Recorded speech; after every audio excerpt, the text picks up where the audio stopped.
এই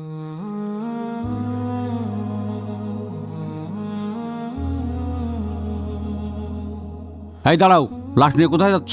এই লাশ আমি দাফন করতে দেবো না।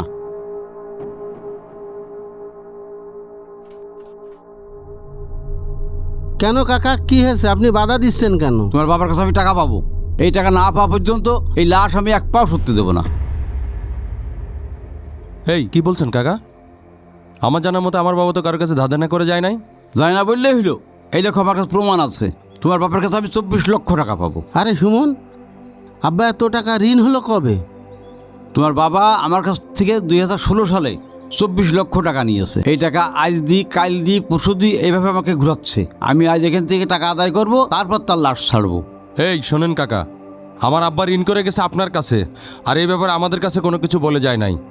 আপনি যা করার তাই করেন, এখন সরেন। আমার আব্বার লাশ দাফন করতে যাব আমরা।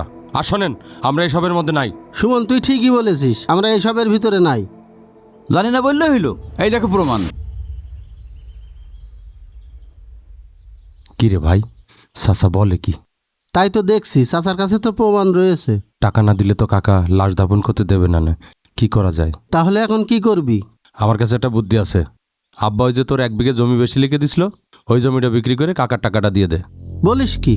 তুই তো বড় কোম্পানিতে চাকরি করিস, তুই তো টাকা পয়সা কম নিস নে, তুই শোধ করে দে। এই আমি টাকা বেশি নিছি মানে?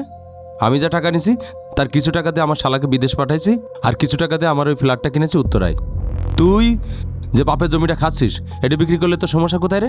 জমি বিক্রি করবো মানে? ওই জমিটাই আছে, ওই জমিটাই আমি চাষবাস করে খাই, আমার সংসার চলে। আর জমি বিক্রি করলে আমার চলবে কিভাবে?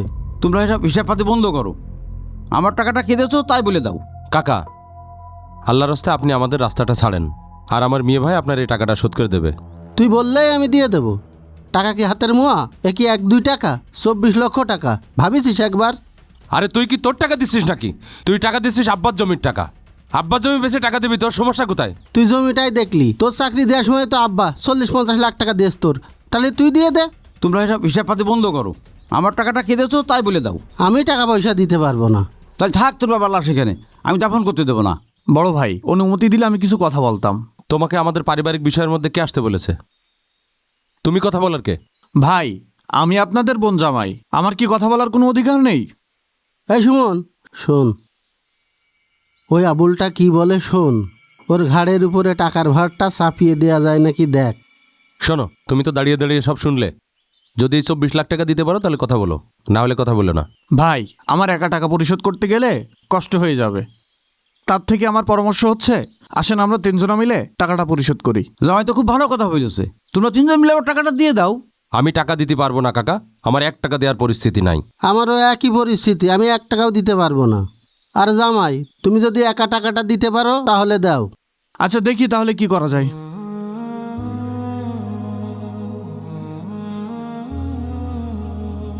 এই লোকটা খুবই ভালো মানুষ ছিল। আমি যতদিন এই মসজিদে ইমামতি করেছি 5 ওয়াক্ত নামাজে তারে মুসাল্লি হিসেবে পেয়েছি। কি দুর্ভাগ্য লোকটার, ছেলেগুলো বাবার ঋণটা পরিশোধ করছে না। ইসলামের শিক্ষা না থাকলে যা হয় আর কি। ঠিকই বলেছেন হুজুর, চাচা খুবই ভালো মানুষ ছিল। হায় রে মানুষ। কিরে সুমন, ওরা তো দরদ উঠলে উঠছে কে? তা উঠলে উঠুক, তোর সমস্যা কি? ও টাকা পরিশোধ করে দিলি তো আমাদেরই ভালো। তোর কি মনে হয় ও টাকা দিতে পারবে? ওরই তো সংসার চলে না। আর 1-2 টাকা না, 24 লক্ষ টাকা, একবার ভেবে দেখেছিস? এখনো সময় আছে, তোমরা সঠিক সিদ্ধান্ত নাও, তা না হলে কিন্তু পরে পস্তাতে হবে। ও কি আব্বার কাছ থেকে আলাদা টাকা ঝেড়েছে? আমার তো মনে হচ্ছে আব্বা পেনশনের টাকা তুলে ওগার টাকা দিয়ে গেছে। আমারও তাই মনে হচ্ছে রে। দাঁড়া কি করে দেখে নি। সালাম আলাইকুম। ওয়ালাইকুম আসসালাম। কি খবর বলো? আপনার মেয়ের সাথে আমি পরামর্শ করে আসলাম। ওর কিছু সোনা গহনা আছে, সেগুলো বিক্রি করে, আর আমার কিছু জমানো টাকা আছে, সেইগুলো দিয়ে সন্ধ্যার ভিতরে আপনার 14 লক্ষ টাকা পরিশোধ করে দিবানে। আর বাকি টাকা পরিশোধ করার জন্য আমার একটু সময় দেন। না না, আর সময় টময় হবে না, বহুত সময় দিছি। আজকে আমার টাকা দিবা, তারপর যাবা। কাকা, বেশি না, আমারও 2টা মাস সময় দেন, আমি আপনার টাকা সব পরিশোধ করে দিবানে। না না, সময় টময় হবে না। আমার ওই যে রাস্তার পাশে 1 বিঘা জমি আছে, ওইটা আপনি নিয়ে নেন। তবু আপনি লাশটা দাফন করার ব্যবস্থা করে দেন। আমি আর কষ্ট সহ্য করতে পারছি না। আমি ছোটবেলায় বাবা হারিয়েছি, কখনো আমি বাবার আদর পাইনি। উনি আমাকে যেই বাবার ভালোবাসা দিয়েছে, এটার জন্য আমি চিরকৃতজ্ঞ। আজকে এই জায়গায় যদি আমার বাবা থাকতো, তাহলে আমি ঠিক একই কাজ করতাম। শেখো, তোমরা শেখো বাবাকে কিভাবে ভালোবাসা দিতে হয়। তোমরা নিজের সন্তান হয়ে 1 টাকা পরিশোধ করতে পারছো না, অথচ সে পরের ছেলে হয়ে সব কিছু বিক্রি করে দিয়ে আমার টাকা পরিশোধ করছে। ওর মতো পাগল নাকি আমরা? বাপ ঋণ করবে আর আমরা পরিশোধ করে দেব। চাচা আপনি কথা বাড়াচ্ছেন কেন? সে টাকা দিতে চাইছে, আপনার টাকা দরকার, আপনি নিয়ে নেন, ঝামেলা শেষ। তাড়াতাড়ি আমাদের লাশ দাফন করতে দেন, আমাদের বহুত কাজ আছে। তোমাদের ব্যস্ততা আমি বুঝতে পেরেছি। শোনো, তোমার বাবার কাছে আমি টাকা পাবো না, তোমার বাবা আমার কাছে 24 লক্ষ টাকা পাবে। দেখেছিস মিয়া ভাই, আমি বলেছিলাম না আব্বা এরকম কাজ করতে পারে না। আর এই 24 লাখ টাকা থেকে তোর 12 লাখ, আমার 12 লাখ। আর এবার কিন্তু কোনো 2 নম্বরই করতে পারবি না তুই। হ্যাঁ, তোর ভাগ ঠিক আছে।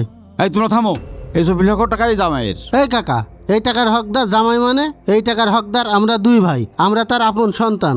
তোমরা বাবার কেমন আপন সন্তান সে তো আমি দেখলাম। তোমরা যখন শুনলে তোমার বাবা ঋণী আছে, তখন সবাই তোমরা শুনে গেলে। যেই টাকা পাওয়ানোর কথা শুনলে তখন সব সিটে আবার চলে এসে টাকা ভাগাভাগি করার জন্যে। কাকা, আপনি আমাদের পারিবারিক ব্যাপারে এত নাক গলায়েন না। টাকা রেখে যান, কিভাবে ভাগ করতে হয় এটা আমরা 2 ভাই বুঝবো। না না, তোমার টাকা চাইলে আমি টাকা দিতে পারবো না। তোমার বাপ টাকা দেওয়ার আগে আমার একটা শর্ত দিয়ে গেছে। সেই শর্তটা হলে এই, আমি মারা যাবার পরে আমার যে সন্তান সব থেকে বেশি ভালোবাসবে টাকাটা তার হাতে দিয়ে দিবা। না না কাকা, আপনি মিথ্যা কথা বলছেন। আমি সত্যি বলছি না মিথ্যা বলছি? সব কিছু এই কাগজে লেখা আছে, এই নাও পড়ে দেখো। দেখি। এই আমার কাছে দে তো। কি রে ভাই, সত্যি তো আব্বা লিখে রেখে গেছে। দেখেছিস বাপ আমাদের কিভাবে সম্পত্তির থেকে বঞ্চিত করে গেছে। তোমাদের বাবা সম্পত্তি থেকে তোমাদের বঞ্চিত করেনি, করেছে তোমাদের বোন জামাইকে। অথচ দেখো সেই বোন জামাই আজ তার শ্বশুর জন্য কি করলো, আর তোমরা আপন ছেলে হয়ে কি করলে। কত কষ্ট করে, কত সুন্দর করে তোমাদের 2 ভাইকে মানুষ করেছে। আর যখন শুনলে বাবা ঋণী আছে, বাবা টাকা ধার করেছে, তখন তোমরা ছুটে পালাইয়ে গেলে, কেউ টাকা দিতে রাজি হওনি। অথচ যখন দেখলে টাকা পাচ্ছি, তখন তোমরা সব ছুটে এক জায়গায় চলে আসলে। আফসোস তোমাদের মতো সন্তানের জন্য।